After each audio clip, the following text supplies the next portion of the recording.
Buonasera, dopo un periodo di pausa torna l'appuntamento con La città che vorrei e ripartiamo da dove ci eravamo lasciati. Come ricorderete, in primavera abbiamo seguito l'appuntamento elettorale a Vittorio Veneto che ha portato all'elezione a sindaco, già al primo turno quindi senza ballottaggio, sindaco Antonio Miatto e proprio nell'ultima puntata della città che vorrei avevamo intervistato il neoeletto sindaco. Quindi ripartiamo questa sera da lui e abbiamo qui ospite nei nostri studi della Tenda TV il sindaco Antonio Miatto. Buonasera sindaco. Buonasera a voi, buonasera a tutti.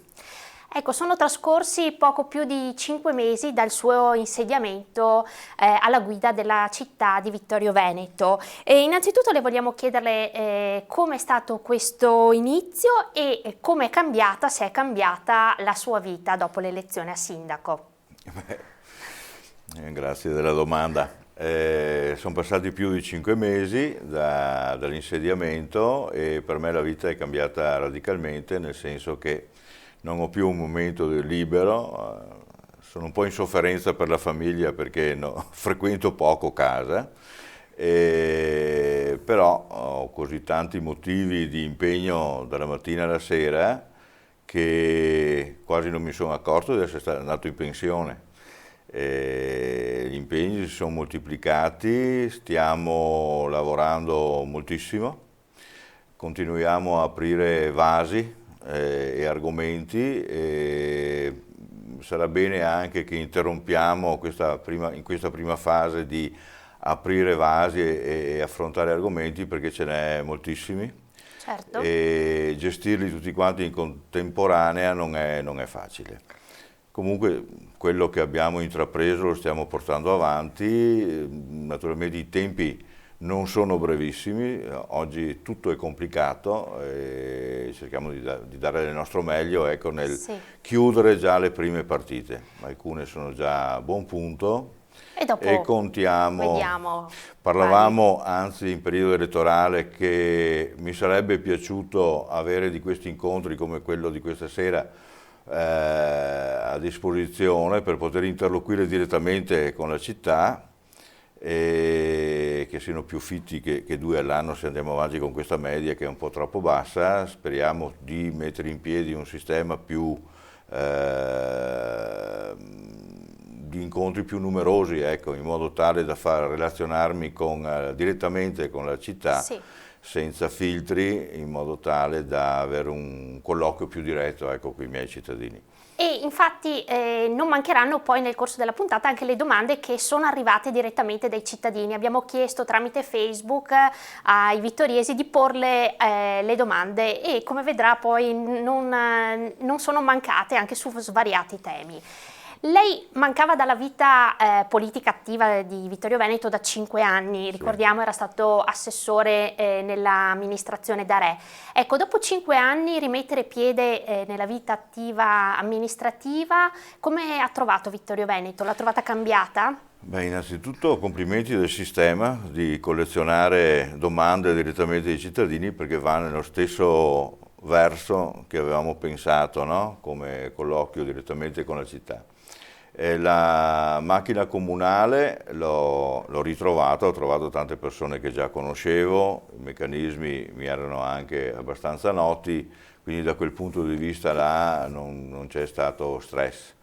Piuttosto lo stress iniziale è stato quello di vedere che partivo con la mia giunta privi di un segretario, quindi operativamente eravamo abbastanza limitati, poi la nostra volontà era quella di rinnovare un po' la dirigenza e quindi anche gli uffici che nel frattempo avevano subito una diaspora di pensionamenti e di riduzione importante di personale ci hanno reso la vita effettivamente difficile. E abbiamo cominciato a fare quello che serviva, quindi tutti i passaggi per dotarci di un segretario. Avuto il segretario, abbiamo lanciato adesso il meccanismo di selezione per arrivare a rinnovare la dirigenza. abbiamo utilizzato un qualche mezzo che normalmente non viene utilizzato, cioè quello di incaricare formalmente anche i nostri consiglieri a dare direttamente una mano alla giunta, che adesso ricordo quando ero io eravamo in 8, cioè 7 più il sindaco, sì. Oggi con 5 solo effettivamente vedo in sofferenza anche i miei assessori perché sono impegnatissimi tutto il giorno e quindi... E a proposito di assessori, insomma, lei ha voluto una squadra in cui c'è stato un mix tra vecchie leve, cioè vecchi volti rodati della vita amministrativa vittoriese, penso all'assessore Bruno Fasano o all'assessore Antonella Caldart, mescolandolo a volti nuovi come il vice sindaco Gianluca Posocco e l'assessore Ennio Antiga, e volendo anche nella sua giunta un assessore della passata amministrazione, cioè l'assessore Antonella Uliana. Ecco, come sta lavorando la sua amministrazione, la sua giunta, la sua squadra? Io sono felice dell'appoggio che mi danno i miei assessori. Come dichiarato, io ho voluto anche nella squadra Antonella Uliana, che ha fatto parte della vecchia amministrazione, in senso distensivo sulla città. Antonella è particolarmente brava, ma nessuno di noi è indispensabile, quindi non è che ci si fissi sulle capacità di ciascuno di noi. Siamo là e diamo quello che possiamo, quello che riusciamo, quello che siamo capaci di dare. Ma quella mossa di coinvolgere Antonella, anche da lei capito, era proprio un segno di distensivo. Se dobbiamo lavorare per la città, lavoriamo un po' tutti assieme, diamoci una mano, perché va nell'interesse di ciascuno dei nostri cittadini, quindi concorso di potenzialità lavorative esteso a tutto campo. Certo.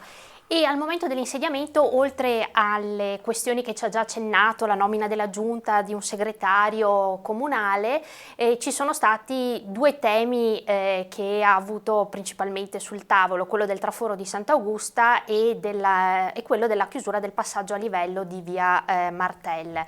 Partiamo dal traforo di Sant'Augusta. Recentemente il sindaco è stato a Roma da ANAS per interloquire su una possibile alternativa all'uscita all'innesto sud di via Carso, come era già stato prospettato anche dal Consiglio Comunale 4 anni fa, portando un'alternativa che era quella di una uscita su via Vittorio Emanuele II.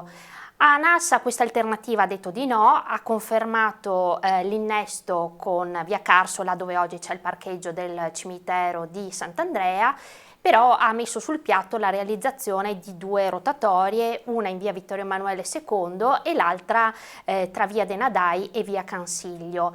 Sindaco, lei è rimasto soddisfatto di questa trasferta romana, di quanto è riuscito a portare a casa per la città, o si aspettava qualcosa di più? Non c'è stata una sola trasferta, ci sono state molte interlocuzioni con ANAS, che ringrazio anche adesso perché non ho trovato preclusioni in ANAS, anzi ho trovato collaborazione e comprensione per i problemi che il loro traffico statale comportava per la città, come l'ha sempre comportato anche fino ad oggi, con il transito normale che conosciamo tutti. Solo che è comprensibile anche la loro posizione, cioè sono già in ritardo con l'apertura di questo traforo. Che sarà quando? Prospettata? Le ultime assicurazioni, che negli ultimi contatti sono rimaste stabili, si parlava di fine aprile 2020, quindi credo che negli ultimi giorni di aprile, primi di maggio, in quel periodo là ci sarà l'apertura. Il traforo, lo sappiamo, è già fatto, anzi sto aspettando una loro telefonata per fare un sopralluogo sul posto e percorrerlo, perché è già percorribile. Sì, diciamo che dalla Sega fino a Rindola è ultimato. Ci si arriva. E naturalmente nell'esecuzione non ci si è dimenticati del famoso tubone dell'acquedotto, quello metallico, quello che rinnova la linea di adduzione dell'acqua. Quindi un tubo che passerà dentro al traforo? Passa cioè. Già lo percorre e già è predisposto in uscita nella prima piccola rotatoria al di fuori del traforo. Quindi a Rindola? È già là. La sinistra Piave provvederà a continuare secondo il loro piano di distribuzione di quest'acqua, che questo tubo ne porterà di più, in più sicurezza, perché l'attuale tubo antico va dismesso perché ha i suoi anni, è pericoloso, è ormai dopo tanti anni a rischio di rottura, e quindi con il tubo attuale in metallo, un acciaio molto grosso, permetterà di conservare anche la pressione dell'acqua, e quindi questo faciliterà la distribuzione e si potranno dismettere motori, si potranno dismettere opere che a tutt'oggi sono in uso proprio per dare pressione all'acqua che col tubo vecchio la perdeva. Certo, E quindi quindi acqua... è un grosso miglioramento della nostra acqua, sappiamo tutti quanto buona sia, e quindi più ce n'è, più i comuni che se ne serviranno oltre il nostro ne godranno. Ecco. Il ANAS, come si diceva, è stato collaborativo, ma ci ha spiegato che optare per l'opzione 3, quella antica opzione 3, cioè quella di una strada che avesse percorso praticamente parallelamente, grosso modo, il percorso del torrente Rindola, per uscire in testa a via Vittorio Emanuele, sappiamo tutti che là c'è una zona verde, avrebbe comportato fra progettazione, autorizzazioni, e sappiamo quanto complicato sia quell'iter, minimo 2 anni e mezzo, più facile 3 e mezzo, quindi era inaccettabile. Quindi a noi non è rimasto che cercare di ottenere tutte quelle opere che, fluidificando il traffico che di lì passerà, incidano il meno possibile sulla città. Dobbiamo anche dire che il traffico che uscirà sarà già quasi sempre ridotto rispetto ad oggi, perché è logico che tutto il traffico che ci viene dalla vallata non risalirà a nord per fare il traforo, quasi nessuno lo farà, e quindi se non ci saranno giornate di chiusura perché finalizzate a eventi, manifestazioni, un po' di traffico ce lo aspetteremo sempre attraverso Serravalle. Ok, chiusura di Serravalle intendeva. Sì, in caso di eventi oggi possiamo farlo, e quindi sarà già ridotto. Il problema principale nostro, anzi i 2 problemi principali nostri, era uno di bruttura, che sono le barriere fonoassorbenti che il Ministero dell'Ambiente ha obbligato di realizzare di fronte agli istituti scolastici, che per quanto le facciano trasparenti, non so, le vedo tanto brutte, però quel problema là è ineliminabile. Sono obbligatoriamente da eseguire. Ho chiesto di fare a meno di farle e farle in caso che si verifichi che ce n'è effettivamente bisogno, però questo l'hanno denegato, è impossibile per loro non realizzarle. È un'opera per cui un mal di testa dovuto al troppo traffico sarebbero responsabili loro se non realizzassero quanto previsto dal Ministero dell'Ambiente. La seconda cosa che ci preoccupava era che il fatto di togliere lo stop di fronte, fra via del Carso e via Vittorio Emanuele, che era cosa da fare per non rischiare di avere colonne di auto ferme in galleria, che è una cosa da non fare, avrebbe comportato la difficoltà del traffico proveniente da est, dall'ospedale, tanto per capirci, di svoltare per il centro, e quindi sarebbe stato obbligatoriamente mandato a nord, e quindi andava a incrociare le nostre Pieve, e con tutte le problematiche conseguenti. Invece l'idea di fare una rotatoria in quella posizione permetterà sempre a quel traffico di andare verso il centro, e a noi di dosare il traffico al quale concederemo di andare a nord. Cioè, oltre un certo quintalaggio, per esempio, si può vietare ai mezzi di risalire quella strada là. Quindi alla fin fine non credo che rispetto ad oggi avremo grandi differenze. In un futuro che secondo me vuol dire almeno un decennio, verrà realizzato anche il secondo traforo sotto la nostra collina della Salute, con uscita tecnicamente sulla grande rotatoria che c'è attualmente all'ospedale, quello alleggerirà ulteriormente e l'uscita e via del caso sarà una bretellina di adduzione o di uscita, ma sarà riservata a ben pochi, a coloro che vorranno appositamente venire in centro e quindi il problema andrà a risolversi. Certo. Però se fosse da tenere duro un anno, due, tre, porteremo pazienza, essendo che i tempi presumibili sono molto più lunghi, è meglio che facciamo queste opere e che cerchiamo di minimizzare l'impatto. Sì, quindi la rotatoria tra via Vittorio Emanuele II, via Carso e via Dalmazia sarà pronta per aprile 2020? La intenzione nostra e anche di ANAS è quella di averla contestualmente all'apertura e quindi averla già. Stiamo lavorando adesso per cercare di massimizzarla come dimensioni, perché lavorando su posti già esistenti gli spazi sono quelli che sono. Qualcosina dovrebbe venire fuori, insomma. Ecco, legato al tema del traforo aggiungo 3 domande così flash.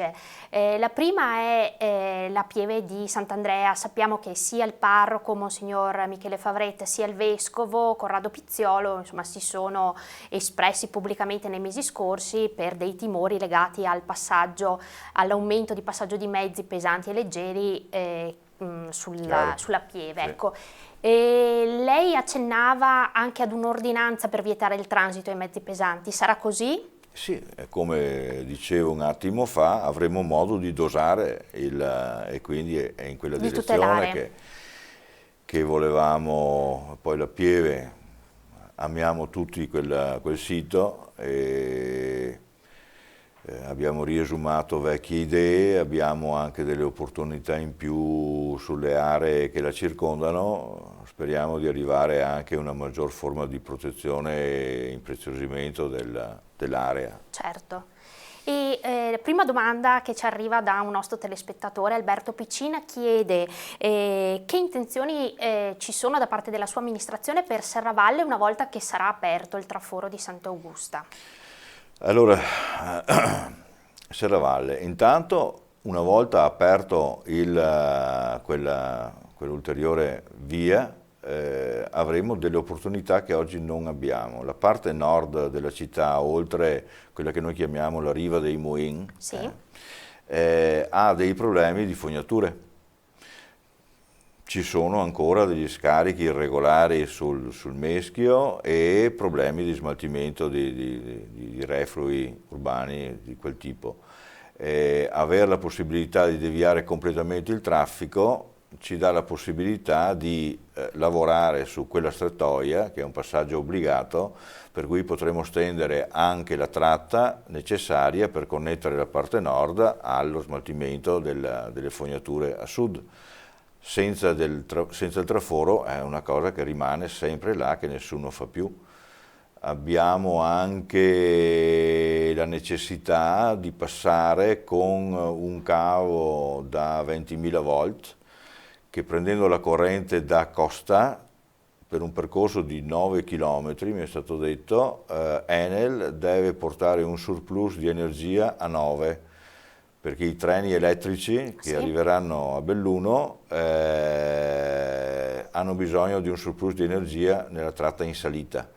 E quindi anche quella sarà una grossa opera che inciderà tanto, che ci occuperà tanto per il ripristino delle sedi stradali, per il percorso da fare e quindi anche quella per lo stesso per la stessa tratta avrebbe lo stesso problema. Potremmo completarla, senza di quello i treni elettrici non potrebbero funzionare. Capito. Quindi non si tratta soltanto di lavorare sui passaggi a livelli, sulle opere per il contatto elettrico che deve accompagnare la ferrovia, ma anche nel portare l'energia. Quindi è una cosa abbastanza complessa, ci stiamo già lavorando e anche quello avrà la facilitazione, no? in quella tratta. Certo. E per chiudere poi, scusi. Ecco, oltre a queste note tecniche, che naturalmente bisogna tenerne conto e che potremo fare proprio per l'apertura del traforo, bisogna tener conto che avremo anche delle opportunità in più per Serravalle. Naturalmente l'idea, la troviamo balzana, quella di chiudere il traffico costantemente a Serravalle, perché sarebbe esagerato, però ogni evento che si farà sarà migliore, più estendibile nel tempo, più arricchibile. Ci piacerebbe a tutti avere una specie di quartiere latino con i tavolini in piazza, i tavolini sulla strada, dove vivere quella bella realtà che è Serravalle, almeno nella bella stagione. E quindi molte sono le opportunità che arriveranno su Serravalle, ecco, in più. Certo. Dovremo dosarle e governarle al meglio. E per chiudere il tema traforo, lei ha ricevuto qualche settimana fa un rappresentante degli abitanti di Via dei Nadai. Alla luce delle rotatorie, lei aveva spiegato insomma, che l'indirizzamento del traffico da e per il traforo sarà lungo l'asse via Carso, via Dalmazia, via dei Nadai, via Cansiglio e via Celante. Ecco, i residenti di via dei Nadai hanno palesato i loro timori perché quella è una zona residenziale con scuole, aree sportive molto frequentata da bambini, ragazzi e giovani, e hanno insomma palesato il fatto che di lì, a loro avviso, tutto quel traffico non dovrebbe passare. Come la mettiamo? È un traffico che dobbiamo assorbirci, quindi l'alternativa proposta dai signori che sono venuti a trovarmi era quella di deviarlo verso l'ospedale, per via Dalmazia, Sì. sarebbe anche peggio visto le strettoie che ci sono in quella via là.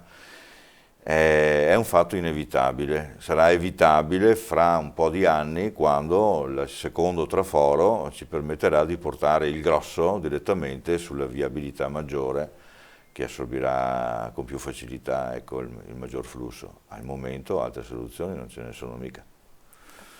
Chiudiamo quindi il tema traforo e ci spostiamo qui vicino a Santi Pietro e Paolo con il passaggio a livello di via Martel che, come ricorderete, da un accordo di programma della passata amministrazione circa un anno fa sarebbe dovuto essere chiuso nell'ambito dell'intervento di elettrificazione della tratta Conegliano-Vittorio Veneto. Lei fin da subito insomma, ha detto no, quel passaggio a livello deve rimanere aperto e pare esserci riuscito. È così?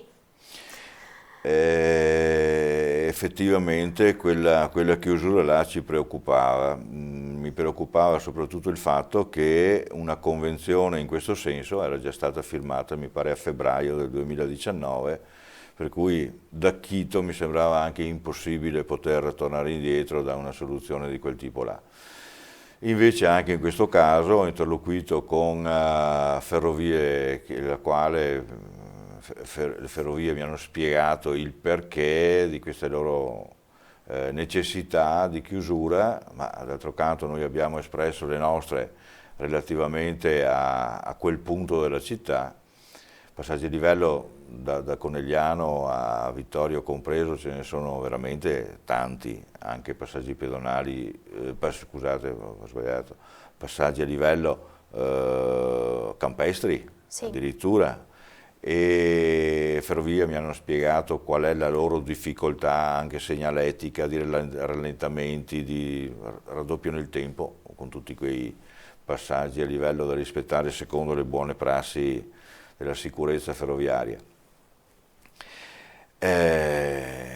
Lì per lì ho trovato una soluzione alternativa che l'ho proposta e ANAS ha dovuto rivedere, le Ferrovie dello Stato ha dovuto rivedere un po' tutta la programmazione e la progettazione, che è più complicata di quello che può sembrare, e noi abbiamo chiesto di spostarlo nella zona più a sud di Vittorio Veneto, esattamente in zona industriale, in una strada che addirittura è metà nostra e metà del comune di Conegliano, per cui ho interloquito con gli amici amministratori di Conegliano, i quali avevano anche dei problemi a chiudere quel piccolo passaggio a livello che però noi abbiamo misurato, comunque concede più di 800 passaggi al giorno.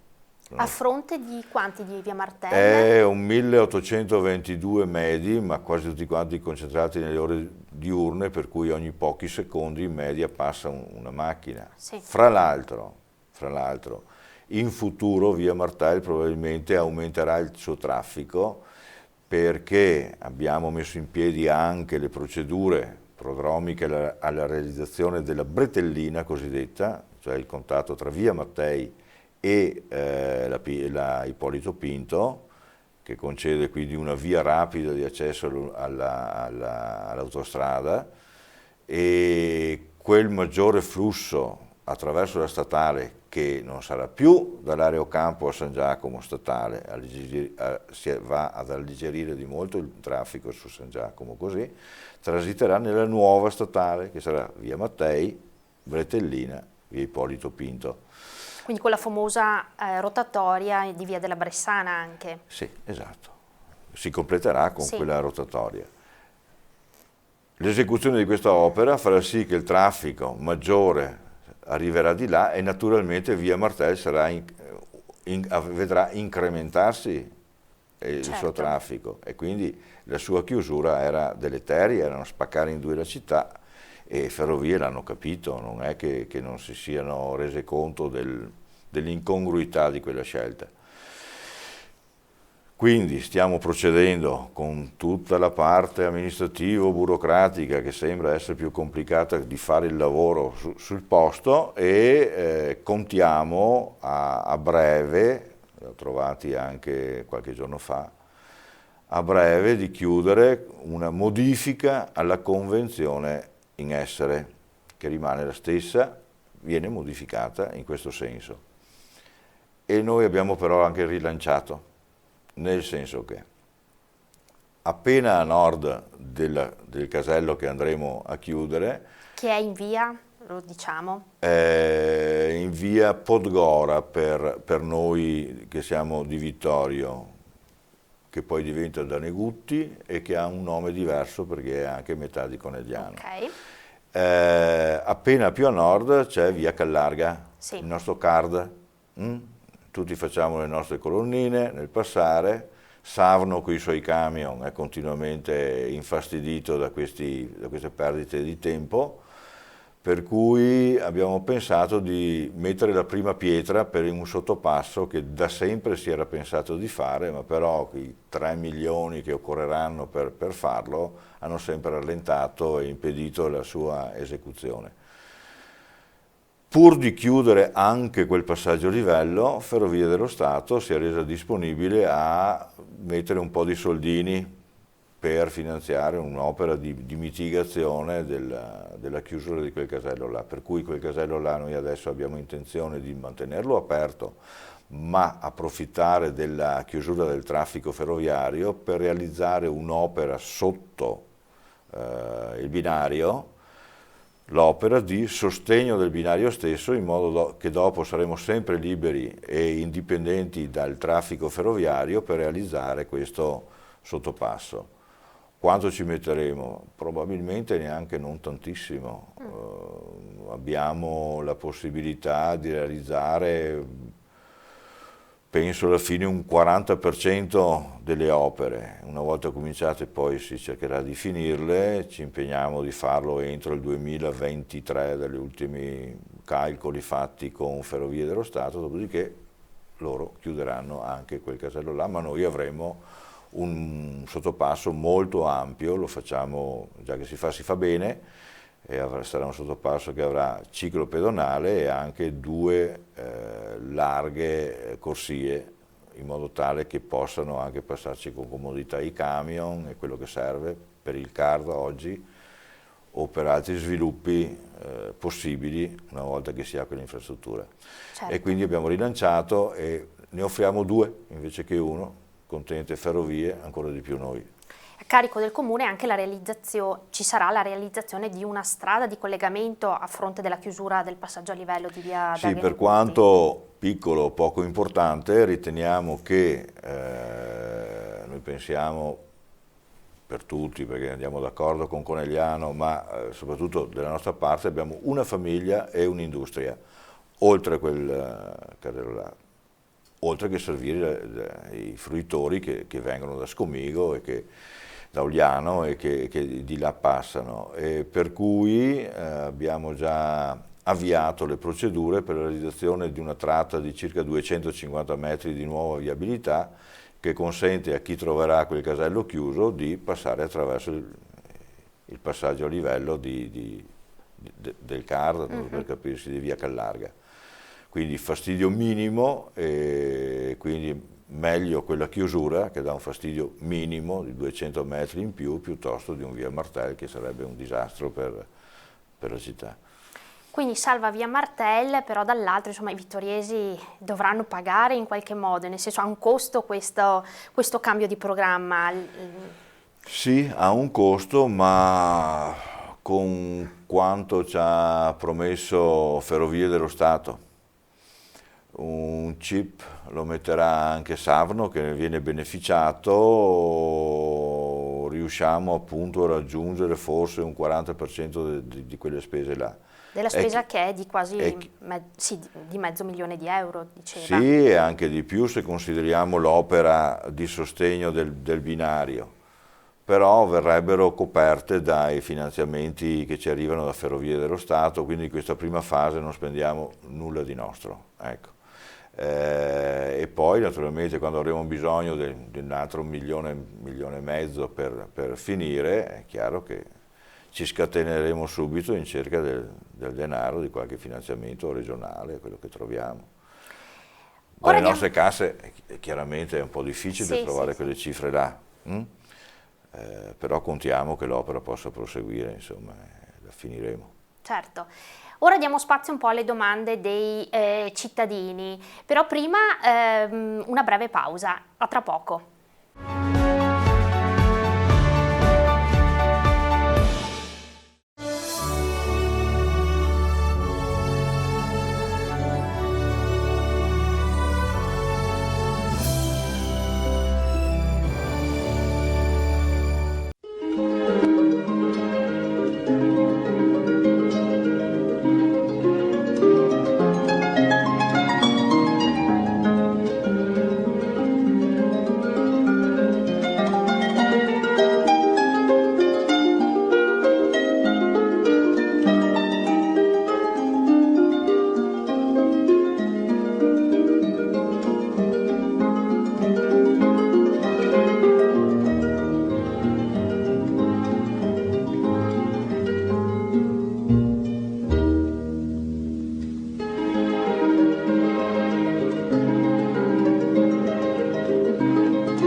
Rieccoci in studio, la città che vorrei. Abbiamo ospite il sindaco Antonio Miatto. Ora, come vi ho anticipato prima della pausa, diamo spazio un po' alle domande che sono arrivate da voi telespettatori. Partiamo da Gloria Rizzotto che ci ha scritto: Viale Rizzera ha un'illuminazione insufficiente, assenti le strisce pedonali e buche davvero troppo profonde nel tratto vicino alla scuola media. Quando un po' di manutenzione? Il capitolo Via Rizzera non mi pare occupi la posizione numero 27 dell'elenco in positivo che abbiamo fatto nel nostro programma di mandato, perché a nostro avviso Via Rizzera non ha solo un problema, due, ne ha tanti di problemi. I controviali sono nelle condizioni che tutti vedono. Il verde bellissimo, è un po' troppo fitto e troppo basso, la oscura. L'illuminazione è assolutamente superata. Questo permette anche, facilita che ogni tanto succedano degli incidenti anche gravi, lo sappiamo. E quindi è nostra intenzione non disperderci nel fare singoli interventi o sul verde o sull'illuminazione o sui controviali, ma siamo in attesa e penso tra un paio di settimane avremo un nuovo dirigente tecnico in comune e tramite questo nuovo dirigente tecnico fare un concorso di idee, progettisti che prendono Via Rizzera nel suo complesso, quindi dall'asfalto alla sicurezza, con le indicazioni necessarie, a opere che controllino la velocità delle macchine, che quello è un problema generalizzato in città. Corriamo, forse anch'io, non lo so, corriamo tutti troppo e questo mette a rischio, ogni tanto succede il fattaccio. Certo. Dobbiamo controllare anche la velocità, non solo in Via Rizzera. Approfitto anzi che sono qua per fare questa raccomandazione. Io ho il 50% circa di coloro che vengono a parlare col sindaco che lamentano la velocità eccessiva delle auto davanti a casa propria. C'è il cartello? Sì, c'è, ma manca la sorveglianza. Sì, ma io non posso mettere un vigile in tutte le strade perché tutti corrono. Cerchiamo di darci tutti, io compreso, una regolata e cerchiamo di essere un po' più prudenti e attenti con le macchine, perché macchine ce ne sono tante, la città è fatta come è fatta e bisogna che ci mettiamo un pochettino tutti la mano sulla coscienza.